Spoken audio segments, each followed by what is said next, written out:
જય શ્રી કૃષ્ણ, જય માતાજી। આજે જો મારા કાકાની દીકરીઓના શ્રીમત વિધિ છે એટલે આપણે ન્યા જવાનું છે, તો મેં બસમાં લાલી નથી કરવાની, ઘરે કરીને મોડું થાય છે ત્યારે ફૂલ અને ખાસ કરીને અમે યોગેશભાઈના શું કહેવાય કાનુડાને રમાડવા આવ્યા હતા। હા, કાનુડા રમાડ્યો હવારમાં ખૂબ, અને હવે આપણે દઈ બધાય ભાઈઓના ફોન આવ્યા બેન તું શ્રીમત કરવા આવી તો ન્યા આવવાનું હોય કે તારે ન્યા જવાનું? મીન્સ પેલા તમારે ન્યા જ જવાનું છે, પછી હું તમારા ઘરે આવી। તો આપણે કાનાને રમાડી દીધો છે, કાનો હૂતો છે અને હવે આપણે જવાના છીએ।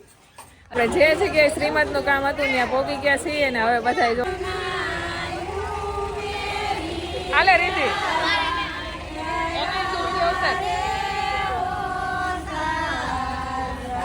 હું આવું ઘડી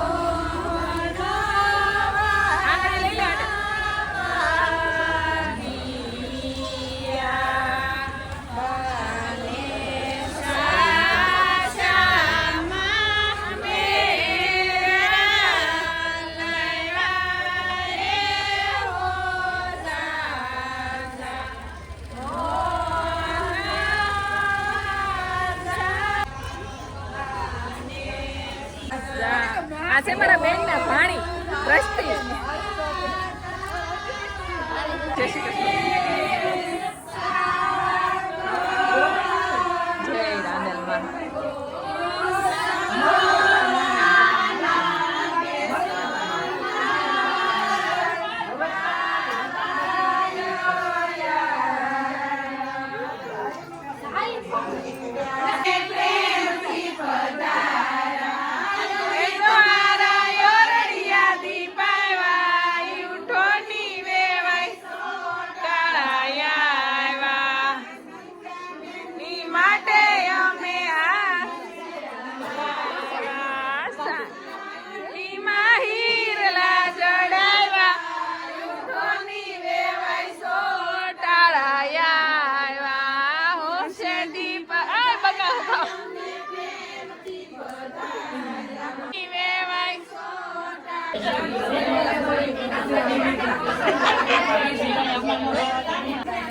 મહેમાન બનીને આવી તો ખાસ આપણે શામાં ઘી નાખીને આપે તો શા ને ઘી પીવાનું છે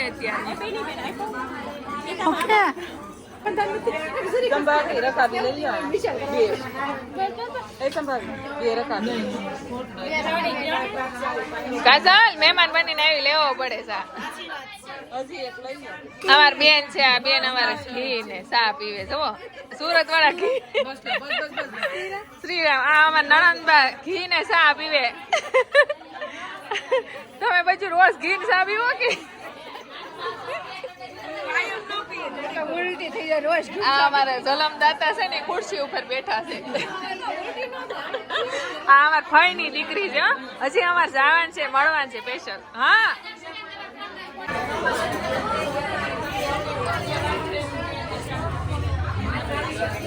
બધી બેનો ભેગી થઈને ધડબડાટી વાતો ની બોલાવી છે ને અહીંયા જો દૂધ વેચાય છે, બધાને દૂધ પાય છે, આ બધા દૂધ પીવે છે જો એ હમાય પી લેજો। એ જયલી જયલી હા હા કાનડા બોલાવો છો એ જયલી અહીંયા હામુ જો।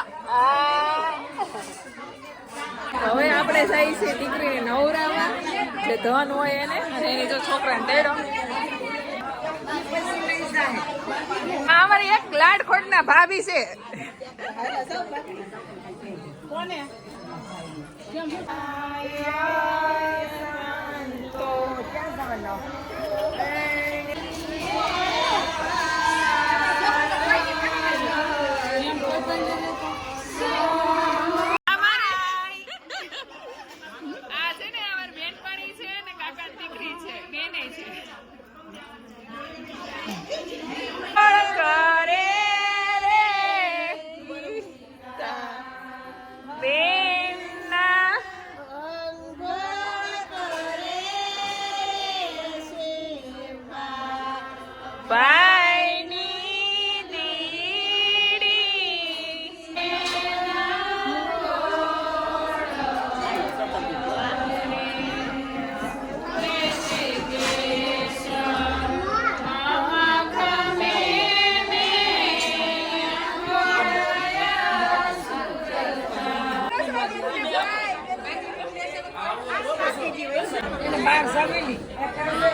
જે બેન ધન છે અને જેનું શ્રીમત છે એમને નાવરાવી નાખ્યા છે અને હવે આપણે એનું મામેરું ભરવાનું છે કે ભાઈને જે યથાશક્તિ હોય મામેરામાં લાવે અને મામેરું ભાઈ ભરે અને બેનને નવરાવી અને વચ્ચે રાખે.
લાવો સાસ લાવો. જમવામાં નિવેદ અને બધું જમવાનું છે તો જમી લઈ, જમીન પછી આપણે બીજી જગ્યાએ નીકળવાનું છે.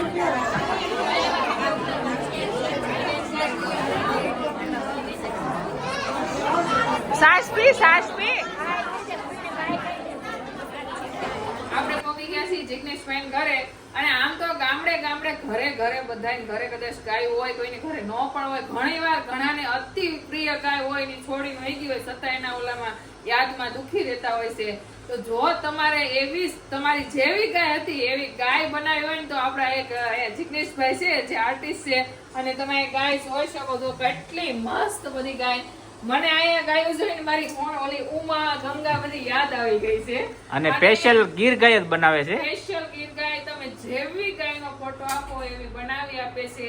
અને આ કામ મેં પહેલી વાર જોયું છે. આપણે રાજસ્થાન પણ ગયા હતા ગૌ મેળામાં, ત્યાં પણ આવી રીતના આપણે આવું આર્ટ નું કામ, એટલે ભાઈને ખાસ તો ખૂબ ખૂબ ધન્યવાદ કરું છું કે આવી રીતના ક્યારેક પણ જે માણસ ગાય નથી રાખી, તો આ ગાય આપણે ઘરે મૂકી હોય ને તો આપણને એવો અહેસાસ થાય કે મારા ઘરે સાક્ષાત ગાય છે, તો એવો અહેસાસ થાય. તો ભાઈ એનું એડ્રેસ, એની કલા, એ બધું ભાઈ જણાવશે. અહીંયા સુરતમાં રહીને મેં પહેલી વાર કે હું સુરત આજે આવી છું, મારા કાકાની દીકરીની શ્રીમત કરીને ડાયરેક્ટ મને મારા જેઠાણીએ વાત કરી કે ભાઈ એક ગાયું બનાવે. ભાઈ લોકો ક્યાંય નથી ગઈ, પેલા ડાયરેક્ટ હું અહીંયા આવી છું. ઘરે પણ તો ગાયનો ફોટો છે એક સરસ. બધું હાથ કામ કરે. ખાસ કરીને આપણે જિગ્નેશભાઈને વિનંતી કરીને કહેવાનું છે કે જિગ્નેશભાઈ તમને આવા વિચાર ક્યાંથી આવ્યા, પછી ગીર ગાય જ બનાવી એવો વિચાર કેમ આવ્યો, અને આ ગાય તમે કોને બનાવી આપો, કવડી સાઈઝમાં બનાવી આપો, કેવી ગાય બનાવીને આપો છો? નમસ્તે, થઈ ગયો માતા. મારું નામ જિગ્નેશ છે. એમાં એવું છે કે હું છે ને અમારે ગૌશાળા છે મારા મામાની, તો હું મોટા ભાગે પહેલા ના હતો, બાર પૂરું છું, પછી કોલેજમાં રજા હતી તો હું પેલા ના રહેતો, તો પછી હું છે ને આ રીતની બધી મૂર્તિ બનાવતો પેલા ઘરે માટીમાંથી બધી મૂર્તિ બનાવતો. તો માટીમાંથી મૂર્તિ બનાવતો ને તો પછી ના સેમ્પલ મૂકતા, કે પછી બધા લોકો ગ્રાહકને બધા આવતા હોય મતલબ ઘી માટે, તો પછી મારી જે પ્રોડક્ટ છે ને એ જોતા હતા ગાયને, તો પછી જે લોકો જે ગૌશાળા જે રાખતા હોય ને ગાય, તો પછી કંઈક અમારે જે ઘરની ગાય છે ને એ બનાવે છે, તો પછી એમાંથી ધીમે ધીમે સ્ટાર્ટ કર્યું. બાપુની ગાય તમે જે બનાવવાનો છે, કેવડી ગાય બનાવવાના છે, કેવી રીતના સંપર્કમાં આવ્યા તમે? એ આપણે જે દુધરેજ જે જગ્યા છે ને કે બાપુ બાપુની, હા. છે, એમની જે ગાય હતી, પ્રિય એમની જે ગાય હતી, પ્રિય. શીતલ ગાય હા, હતી, હા. એ જે ગાય છે ને હા, હા. અત્યારે એ ગૌશાળા બને છે, નવી ગૌશાળા બને છે, શીતલ ગૌશાળા. હા. એનું નામ મંદિર બને છે, તેને પ્રાણ પ્રતિષ્ઠા કરવાની પ્રાણ છે પ્રતિષ્ઠા. એમની ગાયની. એમની ગાય આપણે બનાવી છે અત્યારે 9 ફૂટ લંબાઈ હા, અને હા. 6 ફૂટ ઊંચાઈ, લાઈવ સાઈઝમાં. મતલબ એમની જે ગાય હતી ને ઓરિજિનલ સેમ એવી ને એવી જ આપણે ગાય બનાવી છે. હવે એવું જે કાળીરામ બાપુની પ્રિયમાં પ્રિય ગાય હતી ને, હાલ અત્યારે કાળીરામ બાપુ ન્યાય ગાય નથી, એને સમાધિ આપેલી છે, એટલે બાપુને એવી ઈચ્છા થઈ કે મારી ગાય જે છે એવી જ મારે ગાય જોઈએ છે. તો બાપુની જે ગાય હતી શીતલ નામની, એવી જ ગાય આ ભાઈ બનાવવાના છે. એમ કેવી રીતના બનાવી છે એ થોડીક બની પણ ગઈ છે, થોડીક કંઈક બાકી છે. બાપુનો રોડ શો પણ થવાનો છે ગાય સાથે હમણાં જ તે કંઈક થોડાક સમયમાં. આપણે બીજા મહિના 19 તારીખે આખા સુરતમાં રેલી કાઢવાની રેલી છે. કાઢશે. આખો રબારી સમાજ બધા લોકો ભેગા થાય છે. બધા લોકો ભેગા થશે બીજા મહિનાની 19 તારીખે, અને આ જ ભાઈએ એના હાથથી ગાય બનાવી, અને એ ગાયનો પણ આપણે વિડીયો થોડોક મૂકશું કેવી રીતના ગાય, કારણ કે આ કલા આપણે જોઈએ એટલે ખબર પડી જ ગઈ 9 ફૂટની ગાય કેવી બનશે એમ. 6 ફૂટ ઊંચાઈ અને 9 ફૂટ લંબાઈ એવડી મોટી ગાય ભાઈ બનાવી છે. આ કલાને જોઈને જેટલા લોકો મારા વિડીયામાં કમેન્ટ કરો છો બધા ખાસ કહેજો કે આ ગાયો તમને કેવી લાગી છે. તો આપણે છે ને જિગ્નેશભાઈ ગાય આપે છે, અને ગાયની હારે નાની એવી વાર્તા પણ છે, પણ કેવી ગાય આપી છે ને એ તમારે જોવું હોય ને તો કોંગડી ગામમાં જઈ પછી આપણે બોલવાના છે. એના માટે તો આપણને ગાય ગિફ્ટ આપી છે ને ગાય આપણને ખૂબ આમ તો આભાર ખૂબ વાલી છે, છે. ગાય આપણને ગિફ્ટ આપી ખૂબ આપણને આમ ગમ્યું કે તમે નહીં, અને ગાય પ્રત્યે તમારો એટલો પ્રેમ છે કે ગાયો તમે બનાવો છો. જિગ્નેશભાઈને કોઈ સંપર્ક નતો, કોઈ સંપર્ક અમારે પણ નતો. બસ મારી જેઠાણી વાત કરી કે ભાઈ અહીંયા આપણે ગાય બનાવવા ડાયરેક્ટ જોવા જ માટે હશે, પણ જિગ્નેશભાઈનો પ્રેમ ભાવ એવો છે કે તમે ગાય લેતા જ જાવ. અમે ના પાડી કે અમે સેવાનો વિડીયો બનાવો, એ કે નહીં તમારે ગાય લઈ જાય, એનો પ્રેમ છે એટલા માટે આપણે ગાય લઈ છીએ ગિફ્ટમાં.